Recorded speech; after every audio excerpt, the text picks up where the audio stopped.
So I am super excited to be moderating this wonderful conversation today. I'm Jen Chin. I'm the Director of Conservation Innovation for the Nature Conservancy in New York.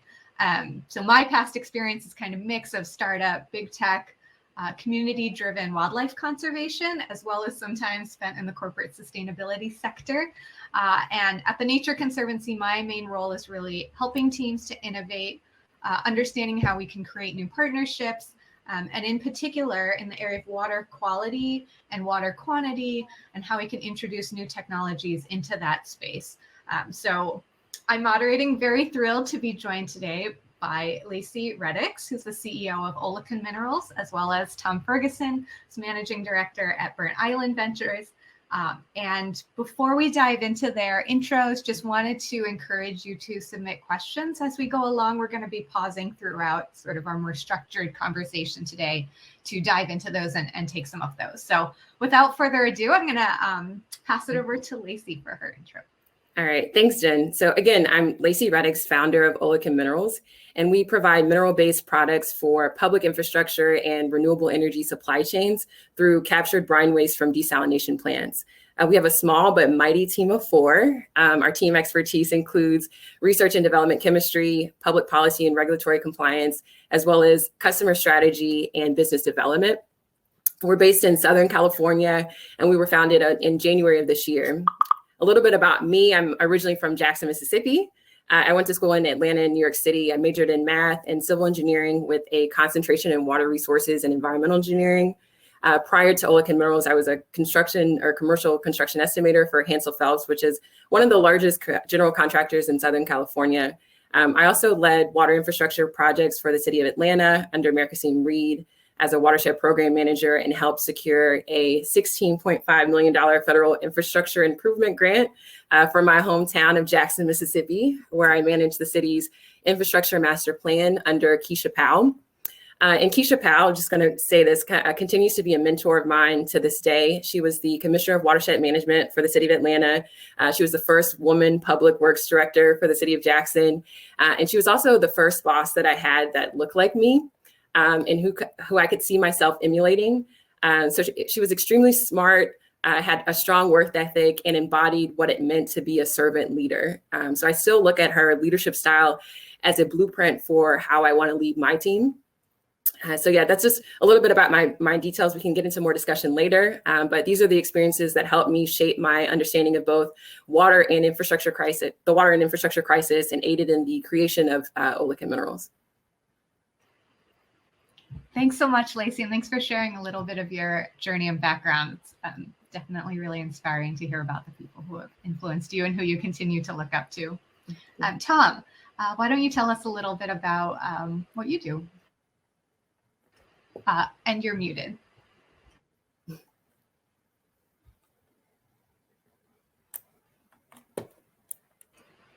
Hang on, we still can't hear you.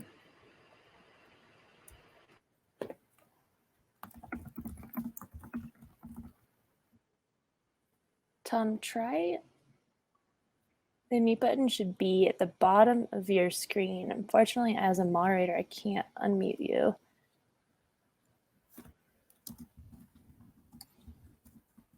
Okay, looks like Tom's gonna exit and come back in again. So in the meantime, maybe we can just chat a little bit, Laceys, you and I, about what are some of the other people out there who are really inspiring you and influencing you today? So I do have actually a few of my mentors here, I think, in the room. So I will go ahead and give a shout out, I think, to David Oscar Grooms, who is also a mentor of mine for a number of years. And he continues to work in the green space as well. If Tom comes back, I'll try and cut it off. But David Oscar Grooms was a mentor of mine as it related to doing engineering, going into engineering. He was kind of who inspired me to go over to do the path of engineering. And I believe he's working in the climate tech space as well. So it's interesting to see people who inspired me and maybe did a different path for their career kind of going into this field. Fantastic. Thanks so much for sharing those. Yeah. Tom, how's your... How are we doing? Fantastic. There we go. Yeah. Well, I mean, you trust the British guy, right? It's like, you know, how we've been in this mess for however many months now, and I'm still finding myself on mute. I really do apologize. My name is Tom Ferguson. I'm the managing partner of Birds Island Ventures, and next to Lacey, I am a pathetic waste of time. I'm afraid. So I'm going to leave now. No, it really is I mean, I've known Lacey just since the beginning of this year. It really is. She really is a very kind of special entrepreneur. It's been great to be tracking her progress.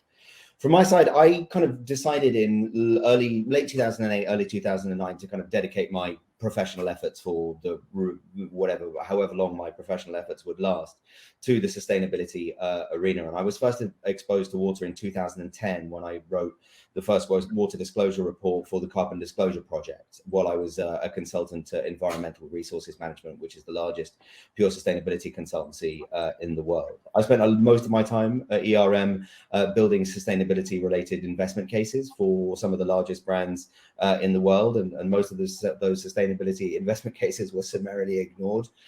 We were right after we were just putting ourselves back together from 2008.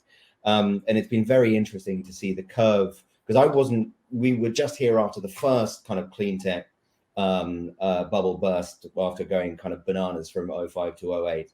And so I kind of joined it right after it was kind of in the doldrums. And so for the last kind of, from 15 to 21, I really concentrated in water. I ran the accelerator at Imagine H2O. I worked with 170 of the top water companies. We vetted about 2,500 over that time. The companies that we selected under my purview have just crossed the 600 million raised. And so there is a certain amount of attention being kind of paid to water, or has been over time. But I think we're going to get onto whether or not that's enough later in this conversation. But nobody was building the seed fund that I wished existed while I was sitting in the seat at Imagine H2O. There was nobody there that I thought could reliably write the kind of initial checks or initial kind of right size checks, kind of 250 to 750K, but crucially be able to kind of accurately appraise. And then if they were going to be, if you were going to take that investment decision, to then support that investment afterwards with a relatively specialized network, but also frankly, an understanding of what it takes to succeed in water, which is not really what is prescribed by Sandhill Road. The general kind of like blitzscaling approaches of Sandhill Road and typical mainstream venture capital is an awfully good way of killing a water company, which is not a good plan, because every water company that succeeds represents a sustainable solution to a water problem. So we are just trying to kind of fill that gap in the market, and we're about kind of 50% of the way through our fund one. We've put about 9.4 million out the door, and we've got 12 companies in our portfolio. It's fantastic to hear about both of your sort of journeys into this water space and your experience so far. And I would love to hear a little bit more about what some of the big trends are that are really you see impacting your work today. So Tom, maybe we can start with you and then go over to Lacey. Yeah, sure. I think the main thing that's certainly the most kind of recent observation is that people are finally getting it around water. I arrived in California in 2014. We were kind of not quite at the tail end, but probably midway through the last like major drought, which ended in kind of 2016. I didn't really know what was going on when I arrived in 2014 in more ways than one. But because I sort of lived through the tail end of that experience when I kind of joined Imagine H2O. We are obviously back in that now, and I think people are frightened, and they're right to be. We have kind of, it's a little bit of like playing our own trumpet or talking our own book or whatever it is, but I'm fairly insistent that climate change actually has the wrong name. That actually what we're talking about in terms of climate change is water change. That our ability to respond to what is termed climate change is actually pretty much entirely predicated on our ability to harness and control and defend ourselves from either an excess of the water molecule or a lack of the water molecule. Because this is at the bottom of Maslow's hierarchy of needs. Like we can't go more than whatever it is, 2.5, 3 days without it. Otherwise we don't get to be around anymore. And so I think that there is certainly a realization to an extent that is slightly different, that actually water is a key piece of this puzzle. Now, It doesn't mean that anybody knows how to underwrite these companies, right, from the investors' perspective. But the other one that I'll point to, and we've got a great example sitting on this panel, is that the caliber of people starting companies in water is really night and day, even from where it was 2 years ago. And that's a very, very big deal for us, because everybody sort of talks about like the explosion of awesome companies. Like, what is the fundamental predicate of awesome companies? It's the people driving the bus. Mm-hmm. Companies are a bunch of luck, right? But it's basically a bunch of sequential decisions. And the people taking the caliber of the people taking those sequential decisions is the fundamental predicate of what happens to that company. And the better companies, the better people that you have starting companies, the better outcomes you get from those companies. Now, they won't all work out. You get awfully smart people doing sort of the odd things and it not working out, and that's totally fine. But the talent that's coming into the water is a big change. And then the last thing I'll say is that people are making more money in water than they ever have before. We had 3 IPOs in June. Long may that continue. We don't underwrite our investments to private sales. We don't underwrite any of our investments to IPOs. But having a few of those kinds of wins on the board is very, very important, I think. Yeah, and I'm just going to add to that too. And thank you, Tom. I think Tom is also a great example of the kind of people that are in the space as well. I think the people in the water space are very helpful. Tom, from the moment we met, was able to connect me to a number of different people that aided me in my journey in researching the work that we needed to do in order to build our business. So I thank you, and again, Tom, for all of the efforts that you've done thus far to get Olicum Minerals off the ground. And one of the trends things that I'm seeing too in the water space is around before clean water access was undervalued and overlooked. And I think since the Flint water crisis in late 2014, 2015, we started to see people really paying attention to clean water access, as well as a need to invest in water and water-focused companies. As it relates to desalination, because that's really the area of focus for me, there were a number of issues and protests against desalination in the past. One, because it was still the most expensive type of water to produce. You can produce it at $2,000 per acre foot, which is double what normal water is to produce. It's also energy intensive. And so the energy needed is usually made or created through fossil fuels. And then lastly, no one knew what to do with the brine waste. So what we're seeing now in desalination is water is being listed as a commodity on the stock exchange. So what does that mean for desalination? It means that we can finally value water and quantify the risk associated with not having water. And that kind of starts to make building desalination plants be more realistic and something that we can see in the future. We also see technology advances around membranes, which allows the energy associated with desalination to come down as well, making it an even more efficient system and kind of bringing back its reliance on fossil fuel related energy sources. And then on top of that, we're also seeing a more solar and wind energy being used to power these plants and further letting us kind of back on our reliance on fossil fuels as well. And then I guess lastly, I'll say that, there are solutions like ours that are really focused on doing something about the brine waste to make it a more sustainable solution so that we can kind of lessen our impact on marine life and agricultural lands. Thanks so much. Yeah, I think both of what you were saying really resonates with me. And from the Nature Conservancy perspective, we are really focused on the natural climate solution side. So how do we use wetlands? How can we use swales, sort of these areas where the soil can absorb water and then release it more slowly, mangroves. So kind of the restoration and resilience side of the natural climate solutions, but addressing both of what you're saying to create the right balance in the water that's out there, improving water quality, and also to kind of mitigate the fact that water is occurring where it shouldn't be at much higher volumes than our infrastructure is actually able to handle. So yeah, I think both of you are really hitting the nail on the head in terms of trends related to what I've been experiencing as well. So Lacey, I'm curious to hear from you. How has climate change really impacted your thinking around the water market, water conservation? I think especially as we've seen these really extreme climate events just increasing over even just the past couple of years. How's that affected Olefin Minerals? So we definitely think that climate change is exacerbating the problem.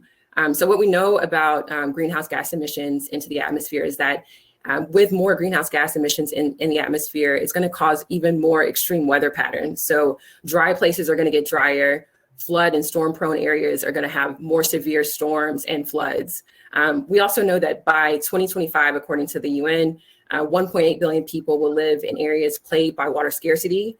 By 2024 or 2040, most of the world, places like the US, Australia, India, the Middle East, North Africa, won't have enough water to meet demand year round. And then by 2050, 2/3 of the world's population, or 5 billion people, will face water shortages.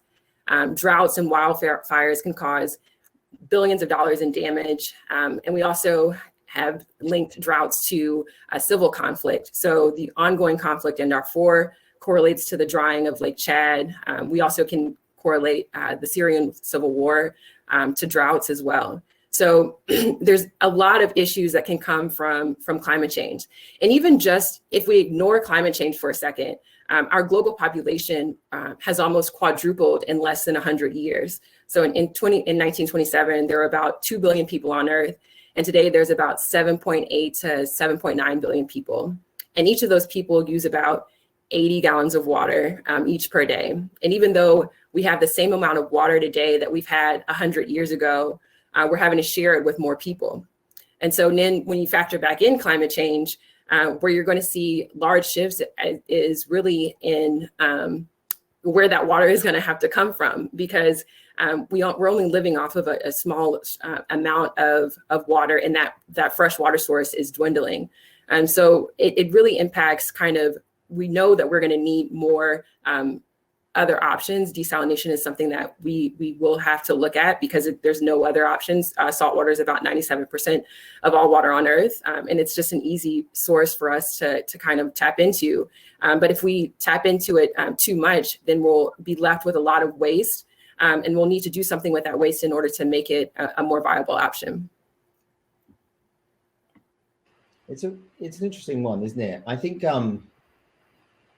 prognostication about water so far has been kind of remarkably kind of accurate and prescient, because we haven't experienced for whatever reason, the desire to change our fate in terms of water. I think just Lacey, when you were just speaking then, it just sort of like the word adaptability came to mind. In that, like, the history of human progress and survival and all the rest of it is really a story of adaptability, often kind of changing the natural environment to our whims, but obviously our whims, but also just adapting to the natural environment in terms of the movement of people. We're going to have to get really good at adapting. So one of the myriad things that is scaring the daylights out of me at the moment is the possibility of the Gulf Stream moving, that brings kind of relatively temperate weather to Northern Europe, which is actually on the same latitude as Montreal, right? So London should be frozen to the same degree that Montreal is frozen at, for whatever sort of slightly difficultly long period of the year. What happens to London's water infrastructure underneath those conditions? A lot of that stuff was put in the Victorian era. That stuff is going to be breaking at a rate of knots. But I suppose what I also think is that the trend that I think is pretty kind of ineffable is that we are getting better at doing more with less. There is a ton of stuff that has not even started to come down the cost curve yet, But when you look at examples, I mean, just in our own portfolios, Whitaco is going to underpin like a huge amount of like industrial, potentially even post-agricultural reuse at like quite serious scales, which is going to be a big deal. Epic Cleantech has been making a lot. They're not a portfolio company, but they've been making a lot of headlines around like really, really hardcore kind of in the bottom of the skyscraper, recycling 100% of the water that is used in that skyscraper. They only have, I think, 3 deployments at the moment. But, you know, it's so clearly where the world is going to go. And from my point of view, it's going to be really interesting to see where this like absolute scarcity like interacts with like what the response of the technical approaches that will allow us to reuse the same molecule over and over again, like over time. Because like we haven't been investing in these things. We really haven't. Water investment has held steady at about 200 million a year for the last 4 years. And that is absolute peanuts. Like fintech was 38.6 billion last quarter, I think. I mean, it's stupid land. But hopefully what we're going to see over the next like few years is laying the groundwork of the technologies that can take the kind of bite out of what Laceys doing. But like there's no question that dealing with the brine as Lacey and Olakun are doing I mean, we've all seen Wall-E, right? Like the problem may well not be the trash. The problem may well be the salt. Because if we want desal, and we're going to need it, there are 280 projects on global water intelligence at the moment. Like where we put this is a very, very big question, because we need to have a real circularity in the economy if we're going to be able to desalinate the amount that we need to. The limiting factor is very, very clear. So one of the challenges of water and climate that we wrestle with a lot is the fact that both of these challenges are cross-boundary global challenges, and yet both water and things that affect climate are governed at these very local levels. How have either of you kind of seen that governance challenge touch down in the areas where you're working? Tom, if you want to go first, you can. Oh, go ahead. No, you go first. I was just rabbiting on for way too long. You go. So, and Jen, can you kind of repeat the question one more time? But yeah. So one of the things that we've seen is that that water gets managed or governed in really different ways depending on maybe which side of a boundary or a border it's on, and much the same way that climate change affects people perhaps in a different country than the country that's actually generating most of the challenges. I think this happens with water too, where if you're upstream, you can have a lot of big impacts on water quality, and the pain of that is really borne by folks that are downstream. And I'm curious about how the management of water and how variability in the management of water may be affecting or not affecting the different work that you're engaged in. Yeah, and I'll just say this one thing, and I know Tom, you're probably itching to get in here, but so yeah, what I see too is let's talk about the idea of virtual water, because I think this plays well into this conversation as well. With virtual water, it's the idea of what's the embedded water associated with food and non-food items. So how much water does it take to create your clothing? How much water does it take to manufacture a computer? The issues that we're seeing are countries that are very water stressed are paying for their water or doing virtual water deals with countries that can grow those crops. And so countries like Saudi Arabia are buying crops in California in order to have alfalfa sprouts for their cattle. And those issues come into play where now California, if California goes through a drought and ends up in a wildfire, then you have issues with two competing countries. And so there could be conflict related to that. You also have, instead of Saudi Arabia buying that land or buying those water, that virtual water from California, they can buy the land in California, and they're starting to do this now. And the issues around California and Arizona is that when they buy that land, they now have the water rights to the water underneath that land. And so then you're stressing the area by utilizing the water under that land to grow your crops. And now the local communities can't use that water and are pretty upset because now they're not seeing the benefit of that agriculture going to the places where that land exists. So what I see moving forward too is just more conflict that we will need to figure out ways to resolve, I guess is kind of what I would say. But Tom, I'll let you get in here. No, I think that's that wouldn't have occurred to me, and I think that's actually a really, really nuanced observation. The idea of virtual water is seriously important. When I first found out about the kind of alfalfa going into Saudi Arabia for dairy cows, I was just like, God, the global supply chain is just bananas, isn't it? I mean, just wild.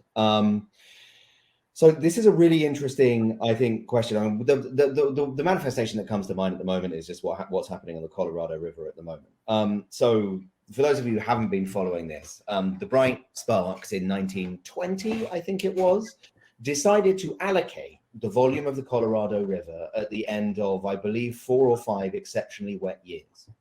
And so what they did was allocate more water to the various states that were sitting on the Colorado River than was actually going to be available on the long term, even precluding effects of climate change and relative water use and all the rest of it. Overlaid on top of that, the fundamental underpinnings of of water rights, certainly in the state of California, but really in the American West, dates back to the gold rush. So when you rolled in on horse, I don't know, train, I'm not from here, I'm not quite sure when the railroads got connected up, but when you first rolled in and you put your shovel in the ground or whatever, that water right remains with your descendants, whatever, your antecedents, not antecedents, the rest of your family. And so what you have is this legal structure that is, for want of a better word, completely nuts. And so when you come to a kind of an epochal drought, which is what we are in at the moment, it is the people at the bottom of the river that get kind of smushed. And at the bottom of the Colorado River is, of course, the country of Mexico. Now, the Colorado River didn't even reach the sea last year, right? Even before this drought started. And so what you're going to see play out, and I think they're relatively good at doing the negotiations at the moment, but it is not a nice place to be doing. And what you also get is all sorts of geopolitical kind of, we are bigger and stronger than you, and so we're going to be able to out-negotiate you on this as well as kind of everything else. The second thing that I do bear in mind, and this comes back a little bit to the technology side of things, is that you do not mess with the quality of a river upstream, right? You can, but it's not a kind of good idea. The big examples being, so the water source into Santiago starts way up in the Andes, where there's an awful lot of mining operations in Chile. And one of the reasons why zero liquid discharge, and this is actually the same in the Amazon, I don't know if anybody listening to this, both Vale and BHP Billiton had tailings dams collapses. Basically, tailings dams are these very, very weirdly unstable. It's very odd to even call them dams because they're basically like really tenuous piles of mud, basically. This is not the Hoover Dam we are talking about. They are bad pieces of engineering. And they hold behind them the most ungodly mess that comes out of the mining process. I mean, hydrochloric and sulfuric acid is the best of what is in there. It's heavy metals, it's the whole 9 yards. And when these things collapse, bad stuff happens because obviously water flows downhill regardless, or aqueous solutions flow downhill. And so with the collapse of those tailings dams for Vale and BHP, what you have was an insane poisoning event in the Amazon. But when you're looking at, if you're operating a mining site up the hill from Santiago, you do not want these liabilities on your balance sheet. And then the last thing I'll say is that watersheds don't give a monkeys about borders. And actually, in terms of water management, you really should be thinking at the watershed level. And I want to give a shout out to Blue Forest, who are an extraordinary organization. I believe TNC has been working with them for a good long while.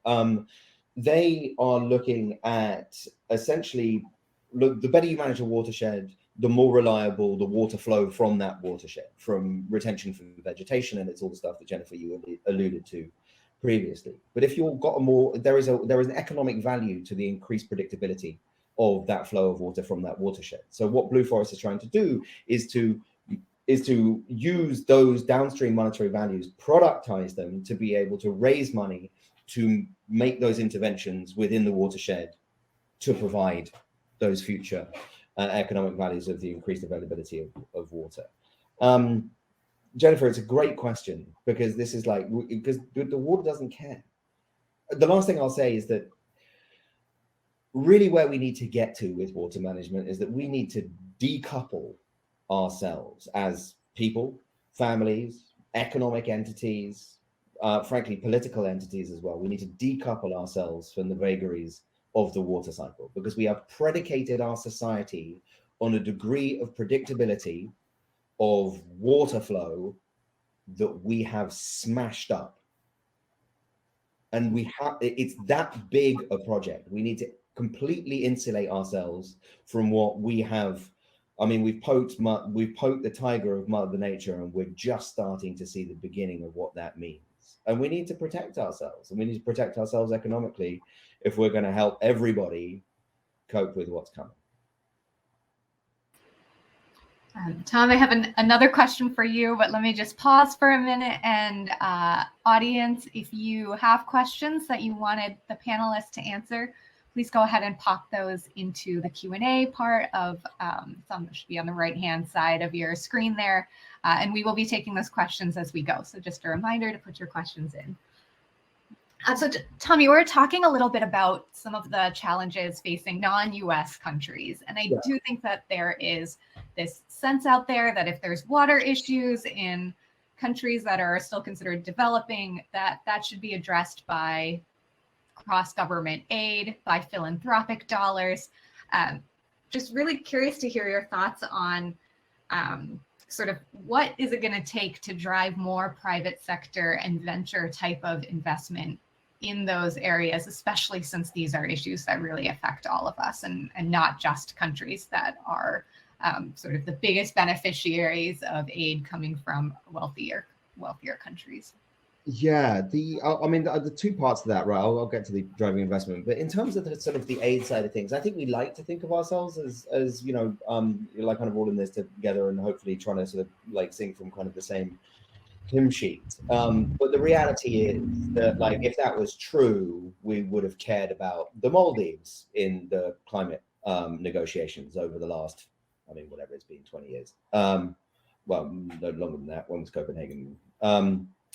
Or the establishment of the IPCC. We don't care. I mean, it's a you know, it's obviously a hard position, but like companies are like venal, selfish. I mean, a bit like the worst sort of examples of humans, really. Like when we predicate like people's buying decisions, we always have a very, very pessimistic view of human nature. And I've personally got a very, very pessimistic view of political nature.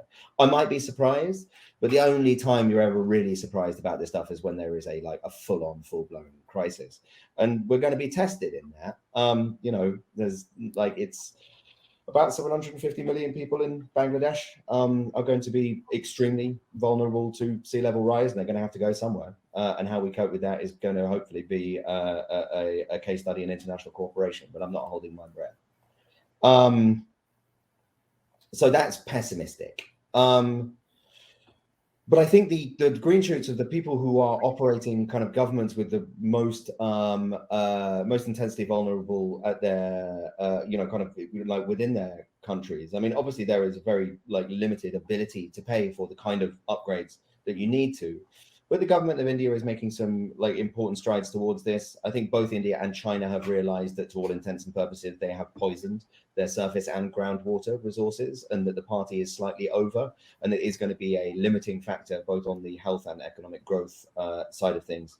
And so that's kind of encouraging. But in terms of driving investment, there's a great quote from, and we just wrote a whole thing about the interrelationship of the financial system and water resilience. In terms of driving investment, like people who kind of manage capital, and I exclude myself from this crew because I certainly have my moments of not being very bright, but they're not, you know, they're humans responding to incentive structures, and a lot of investors, especially at the venture side of things, kind of respond to trends with the FOMO zeal of a middle schooler.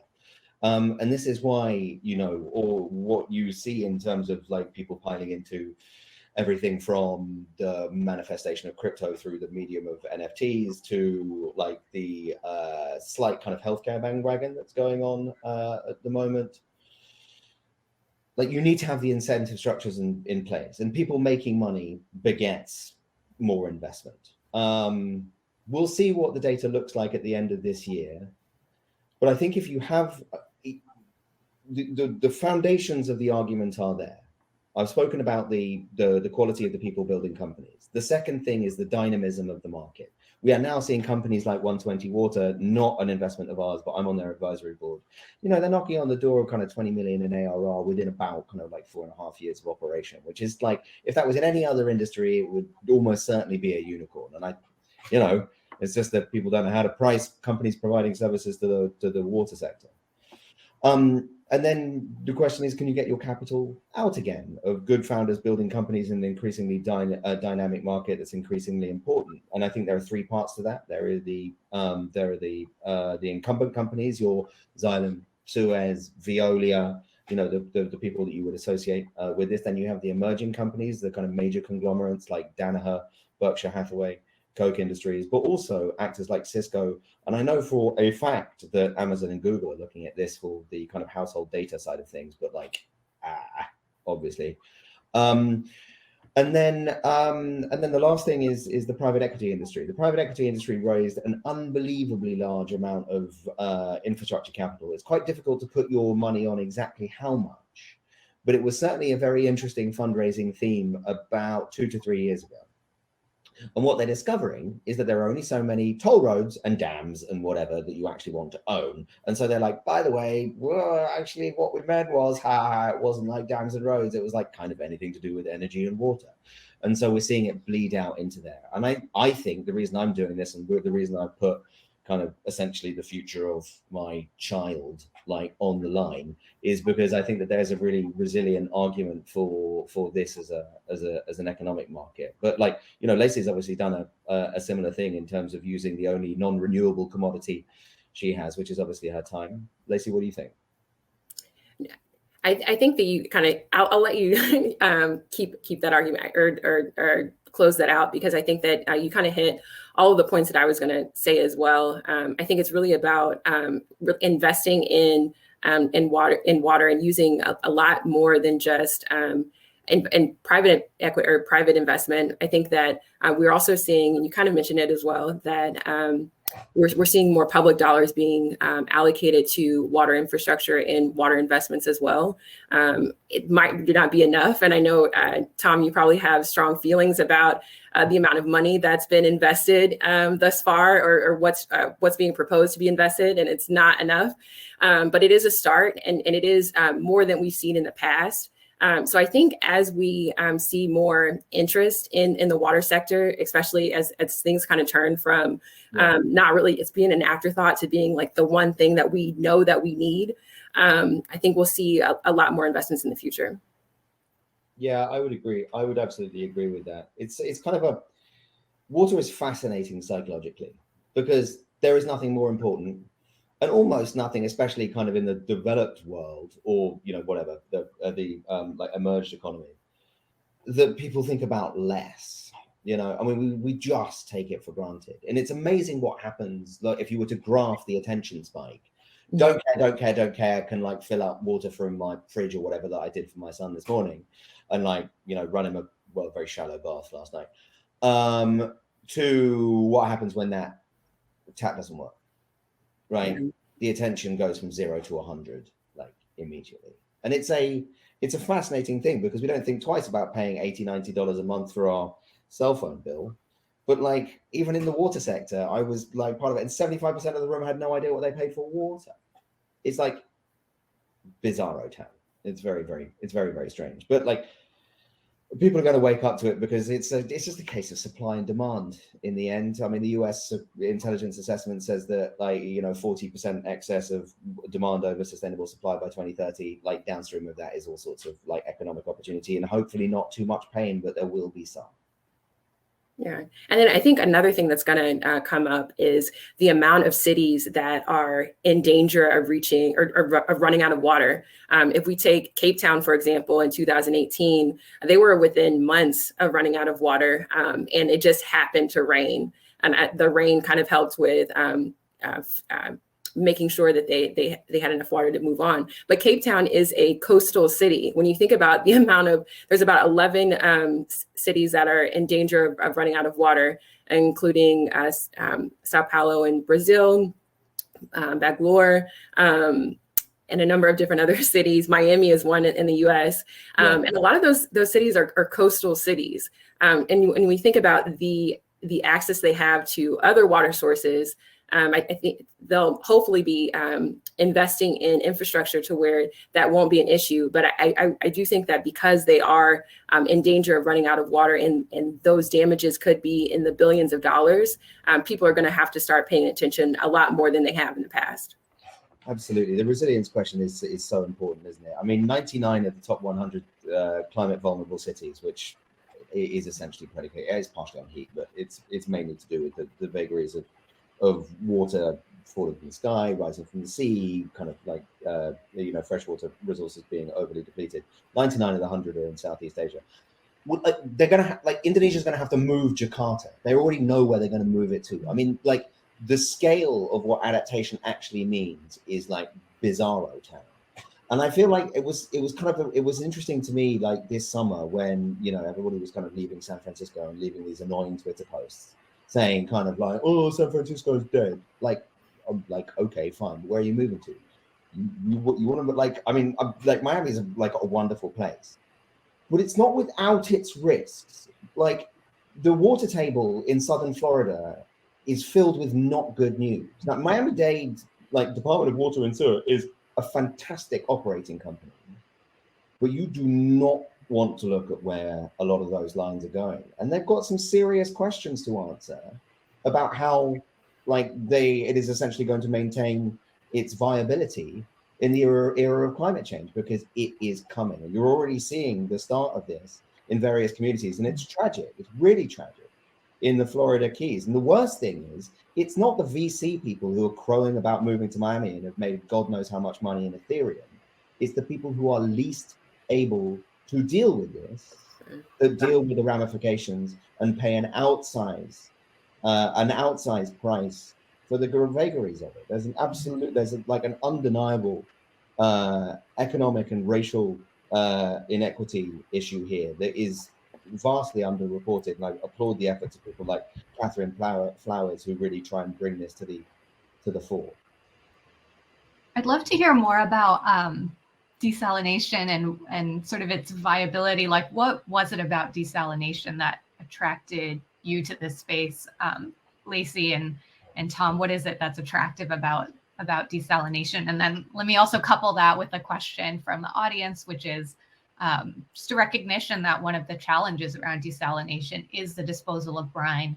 What are some solutions to that problem aside from dumping? Got it.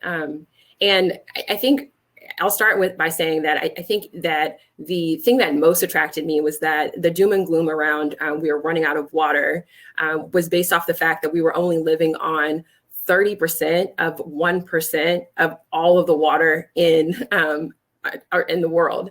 And so we do have, if 7.9 billion people can live off of 30% of 1% of all of the water, then think about what that says about if we can utilize the 97% that is salt water. We ultimately will be almost back into a position of abundance. And so that's really kind of why I felt like, this has to be the future. This has to be something that we tackle or that we at least do something with. And desalination is not a new concept. Aristotle wrote about desalination or the process of distillation in 305 BC. And he took basically put some water in a bowl and used wax paper as his membrane to kind of heat up water. And then once it condenses, it condensed into that wax paper. Greek sailors adopted desalination. Romans have used clay filters. So that was like a makeshift at the beginning of the membrane to filter out water. So anyway, it's been around for a really long time. We just haven't been in a place to scale it and to use it at scale. And when we scale it, how do we deal with brine waste? One of the things that we have to deal with, whether it's desalination or any other thing that we're looking at in the future, we're going to have to be more efficient with our resources. The more people that we have, the more efficient we'll have to be across the board. And so that means that circular economy is going to be a driving theme no matter what we do. And so really the idea of utilizing that brine waste is just another iteration of what the circular economy could look like. And just kind of going back to your question around like, what are we going to do with this brine waste?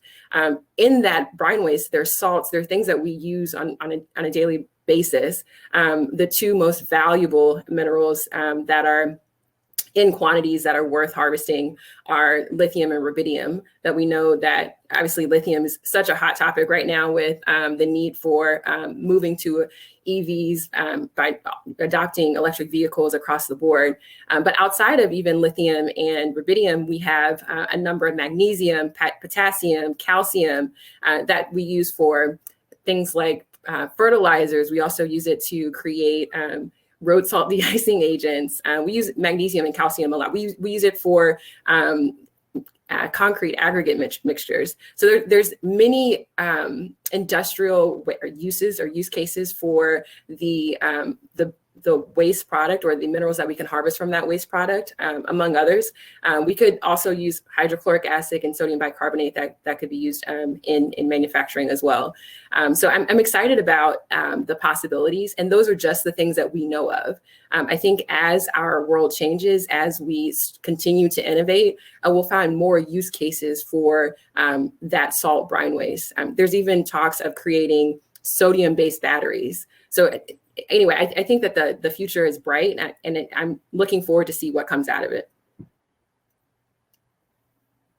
Yeah, no question. There's an interesting question from Dr. Murray, and apologies if I butchered your surname, which is around, and Lacey, you'll be able to weigh into this, like desalination not being a more widely implemented method of producing potable water. So we run much more energy intensive processes every day than desalination. So what is the true barrier? It's a great question, right? Part of it is a little bit towards what do we do with the brine, because you have to basically produce, like the standard desalination process is that you put in kind of whatever 100 gallons of water, you run it through a standard RO process, and like, okay, it's getting slightly better, but basically you get 50 gallons of fresh water, and then you get 50 gallons of what is called like reject, which is essentially which is sort of slightly wound down, but then basically is you need to do something with it. Yeah. Once you get to a zero liquid discharge outcome, right, you remove all of the liquid from it, then you end up with the salts that Lacey and Olafin are dealing with. But the why it hasn't been more of an uptake, I mean, as you just heard, right, it's a spectacularly inefficient process at the moment. I mean, the sort of the scientific basis of RO was thought up in the late 60s. Lacey, correct me if I'm wrong. Yeah. And then it became a kind of a commercial standard in the mid 80s. Imagine the software that we are using relative to what was available in the mid 80s. Like, I mean, that's just the tip of the iceberg of how crazy like water's kind of essentially like lack of innovation has been, that the standard element for doing something as important as desalinating water is still like a 1980s technology. But when you look at it in the US, when you look at the actual kind of like the cost stack, and it really is very expensive indeed, right? San Diego's Carlsbad plant only works because it provides only about 10%. And so you have blended pricing with what is there versus the very expensive water that is fed into it. But like the technical stack of the overall cost is very, very thin indeed. Like the actual nuts and bolts of the machinery is barely anything. The largest amount is which is about, I think, 40%. And again, Lacey, if I'm wrong, is the planning process. I mean, the new Monterey plant, I think, took 12 to 14 years to permit. And part of that, keep going. No, please go for it. I was just going to say, and part of that too is also government regulations as well as public protest. So that public protest has been stalling a lot of desalination plants. But as public are coming around to this idea that we will need it in the future, I think that we'll see more. And we've already seen an increase in desalination plants from 2000 to 2020. We saw an increase of about 500% in capacity. And I think that that's only going to increase over time. And keep going, Tom. I didn't mean to cut you off. No. I'm going to jump in really quickly because unfortunately, I know we could talk for hours about this topic, and I'm looking at the clock, and we're definitely running out of time. So one of the great questions that we got was, we've talked a lot about the challenges. What are you optimistic about? And so as you're kind of finishing up your thoughts, I think it would be great to just hear from each of you on that subject as well before we wrap for the day. All right, and I'll be quickly too. Outside of desalination, there's a lot of different innovations in water in general. And again, I'm most excited about the interest and the innovations that we'll see. One we'll see is as basically atmospheric water generation, where we can capture water from the atmosphere. And this plays well with desalination because many humid places are not around large water sources. And then many places that are on the sea have dry air, so they can't really utilize that technology. So there could be a balance with making sure that inland, more humid places have a way to capture water, as well as we can use desalination for the areas that have less humid air. And the last thing I'll also say is just the amount of reuse. There's innovations around capturing gray water, capturing black water, and using wastewater as a form of water. And I'm personally not a fan yet, but when you really think about it, we get a lot of municipalities get their water from the Mississippi River, and there is a sewer outlet every 8 miles from Minneapolis to New Orleans on the Mississippi River. So we're kind of already technically capturing or drinking wastewater in that sense. But we do see a lot of different technologies that are coming out in all across the board. And so I'm optimistic that we will solve this problem relatively soon. Yeah, I think I'd agree with that. And just a note on that kind of like yuck factor. It's so important, right, for the adoption of these kind of technologies. But like you're already doing it, like I grew up in London. Well, like, where do you think all this water is coming from for a city of that size? Thank you, the River Thames, and the River Thames is gross. So, no, it's really important. I think that in terms of optimism, I just think people are getting it in a way that they haven't done previously. I'm really optimistic because, Laceys, Lacey and people of her ilk are using to direct their considerable talents towards the problem. But I think, and this is going to sound weird, but it is in the spirit of incentives, that I think people are going to start making rather a large amount of money in water. I mean, hopefully I represent a bunch of people who have invested in me for that reason. You've obviously had a bit of a taster of what it's like to spend time with me. They haven't done it for my sparkling personality. I assure you of that. This is a commercial endeavor. And frankly, one of the most important things we can do is to get some really big wins on the board early, because that's what generates an ecosystem. A bunch of people getting rich from a startup company and then reinvesting that into the world that they know has been the story of microelectronics. It's been the story of fintech. It's been the story of consumer tech. It just happens all over the place.